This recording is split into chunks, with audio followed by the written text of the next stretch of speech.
I fell to the floor, hands covering my eyes as I heard my husband scream out in pain. The sound of blood gurgling in his throat serenaded the night. I was free.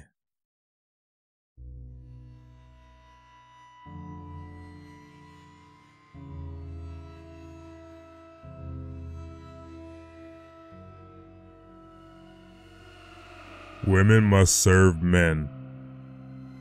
Growing up in a very religious home, I was taught that women must always serve men.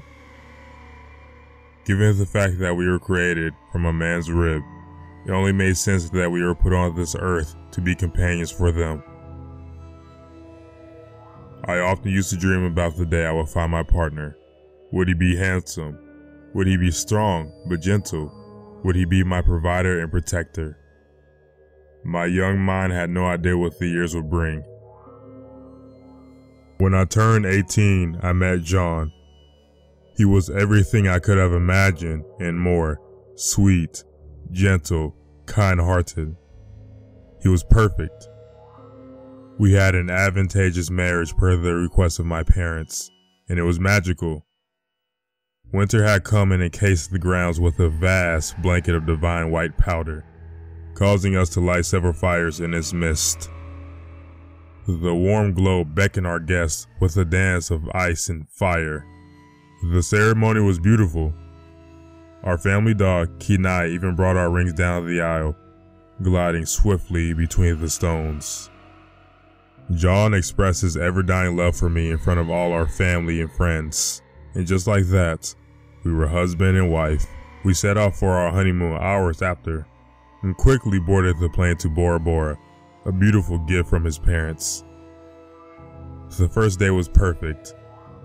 We spent all of our time wrapped in each other's arms, filled with all the love our bodies could muster.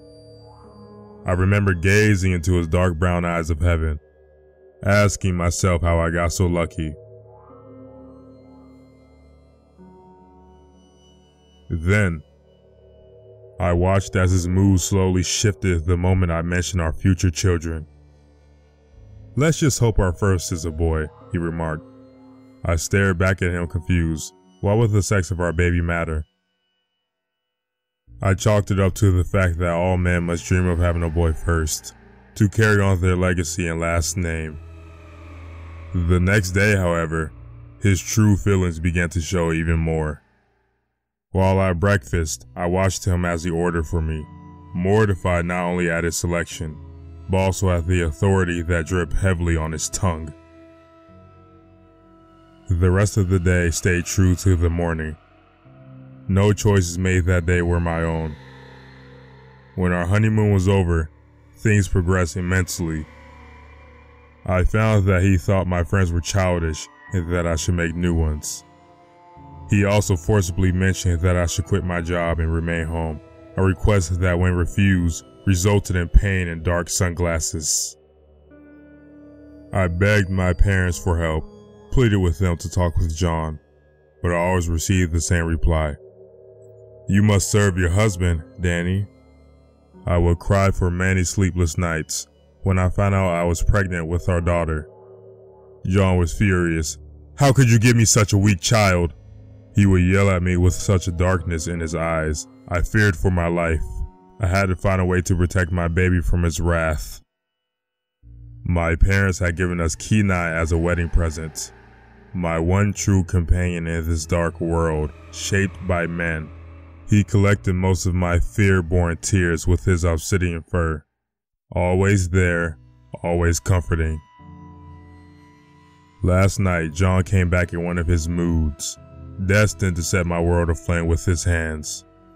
I took blow after blow before something changed in Dany's eyes. He had enough. With the strength of a dragon, he rose from his bed, eyes locked onto John's throat.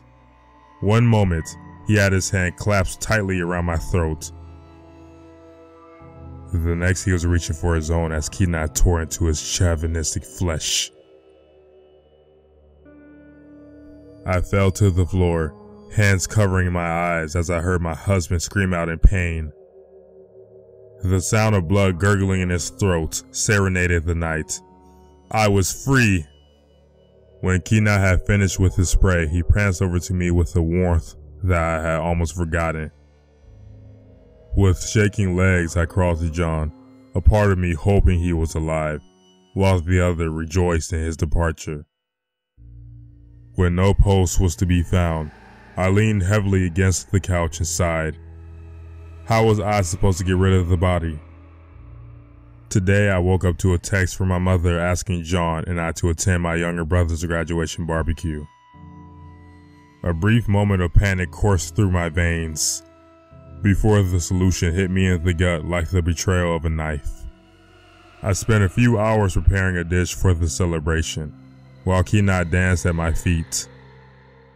I made sure to throw him a few pieces as a reward for his bravery. Once everything was ready, we departed to my parents' house. I informed my family that John was ill and wanted me to send them all his love. They bought it. When dinner was placed on the table, I glanced around at my family with joy in my heart. Wow, Dany, this meat is so tender and delicious. You must tell me your recipe. My aunt smiled at me with a mouthful of food. I beamed up at her and nodded as I patted Kenai from under my chair. I looked down at my plate with pride. I had done my duty as a wife despite all my tribulations.